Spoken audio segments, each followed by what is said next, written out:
Ние ќе дејствуваме и ќе се мачиме да го реализираме замисленото и од резултатот на нашата акција ќе зависи се.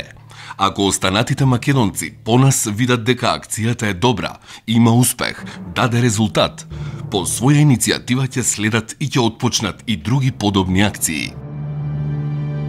Ова е една од мислите на големиот македонски револуционер, анархист, гемиџија, разузнавач, писател, интелектуалец, пратеник и министер во првата македонска влада Павел Шатев.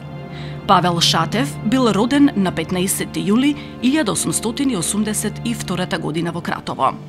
Веќе во почетокот на 1897 година започнал да ги согледува состојбите во македонското револуционерно движење, а своите идеали и љубов кон Македонија го насочиле кон терористичкиот солунски кружок Гемиџии, каде бил еден од активните организатори и учесници во познатите солунски атентати. Позната е неговата порака на разделбата со своите другари, каде што Павел Шатев, меѓу другото, им порачал: Помалку над морето ќе се развее црно-црвеното огнено знаме на смртта, а вие гемиџиите ќе го отворите и ќе го водите судирот. За резултатот и последиците нема што да мислите, нека оценува историјата. Павел Шатев ги преживеал солунските атентати, но бил затворен и осуден на смрт. Сепак, после неколку години била прогласена амнестија на сите политички затвореници во Отоманската империја, пошто Шатев повторно се нашол на слобода и во родната Македонија. Откако се одморил, заминал да студира во Белгија, каде на Универзитетот Либер дипломирал право, а подоцна станал и доктор на правни науки, со што го достигнал зенитот на своето образование.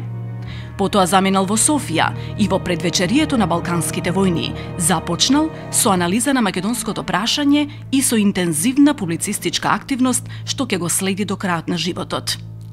Продолжил да биде активен во македонското револуционерно движење, а посебно се истакнува и неговата улога во поврзувањето на автономистичката ВМРО со Советскиот сојуз. Во Втората светска војна бил советски разузнавач и поради ваквата негова улога бил затворен и осуден на 15 годишна затворска казна од страна на профашистичките власти во Бугарија. После победата над фашизмот, Шатев бил ослободен од затвор и оттогаш започнал неговиот ангажман во создавањето и изградбата на современата македонска држава како дел од Југославија. Поради своето богато револуционерно искуство и високото образование, Павел Шатев бил член на АСНОМ, но и член на највисокото тело, Президиумот на АСНОМ, кој имал ингеренции на привремена македонска влада. После заладувањето на односите помеѓу Југославија и СССР, како и други македонци, Павел Шатев постанал жртва на комунистичките власти на Југославија. Бил постојано следен, испрашуван, затваран и малтретиран. Поради ваквиот притисок, Шатев, кој веќе бил во поодминати години, го изгубил своето здравје и починал на 29 или 30 јануари 1951 година. Така завршил животот на легендарниот борец, револуционер, гемиџија и анархист Павел Шатев, кој како ретко кој македонец, скоро 50 години од својот живот го посветил за слободата на Македонија. Се борел со бомби и динамит, но и со силата на пишаниот збор.